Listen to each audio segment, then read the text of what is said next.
What's going on YouTube? My name's Alex, this is Acid Cheese Gaming, and I'm back with another NRS rant video. And in this video, I want to touch on some more forced messaging that I have found in Mortal Kombat 12, or 1 as it's officially called. So, in this, during Tanya's outro victory pose, which she does not do a fatality or brutality or anything else, just Tanya's regular, ordinary victory pose. She has her tonfa, or whatever the heck it is, staff I guess, that she holds up, and then she kind of breaks it off into pieces. And you see these, ethereal hands that come up. And as they break apart, you see rainbows and sparkles just come from in between them. Now, who can we think of that is represented by a sparkling rainbow? I'm going to repeat that again. During Tanya's victory pose in MK12, aka MK1, when she does it, she has this little animation of this rainbow with all these little sparkles that show up right between her, hands. And if you want to, you could just look up, Tanya's victory pose animation and YouTube. I'm sure you'll be able to find it real easy. Now, what I find, pretty funny about this is for the fact that in MKX, Tanya was brought back as a DLC character, and then there was a couple intro dialogues between Tanya and the character that I'm playing now, Melina, where it was heavily implied that these two were, maybe in some kind of bisexual, lesbian relationship. Maybe Tanya was actually gay. Maybe Melina was actually gay. Maybe Melina was actually, bisexual. It's impossible to say. And then this has kind of been, further echoed with her appearance in Mortal Kombat 1, kind of even more further emphasizing that she's, lesbian or gay, whatever the heck the case is. And look, again, I'm going to say it again, because I got to say it over and over and over again. What you do in the privacy of your own bedroom is your business. My issue isn't with anyone's own orientation.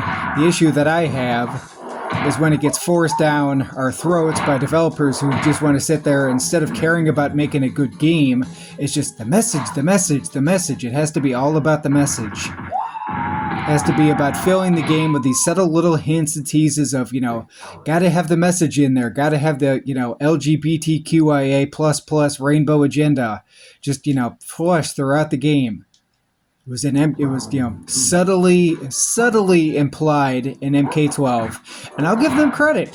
For example, Kung Jin, who's a character, one of the main characters actually in MKX, was actually supposed to be bisexual, and I think they did a wonderful job with handling that. I'll give NRS all the credit of how they managed and handled that.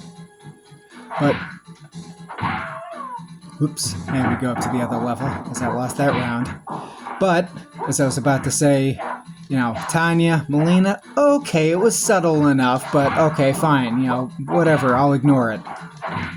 But now, to just have it right there, in your face, all this subtle symbolism, well, subtle or not subtle, is debatable, but to sit there and have all this symbolism right there in your face, to sit there, have characters literally, tout about, their, orientation, which is the issue that I have.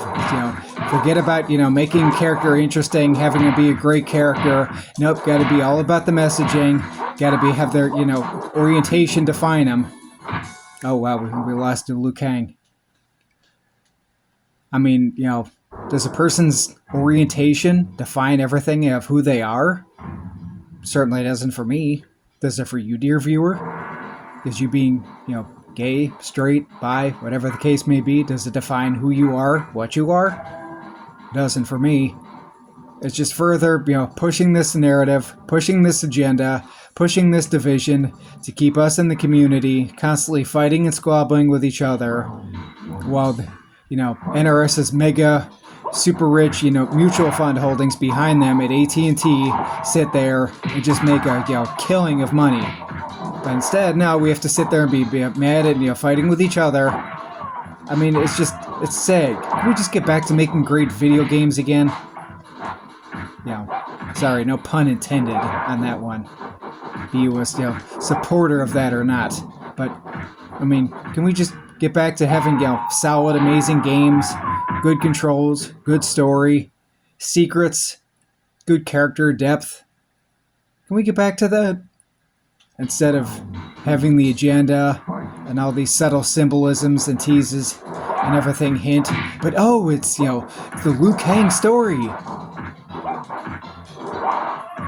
Oh, frankly, guess what? If it is the Liu Kang story, I think Chronica needs to come back and, snap it all out of existence, because I'm tired of it.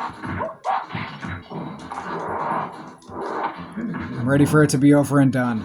And also, stay tuned for the next episode, because in that episode, I'm going to go over a little bit of the history of where I think this new direction kind of came from, and answer the question, is Mortal Kombat X and is Mortal Kombat 11 woke? Thanks for watching, everybody, and until next time.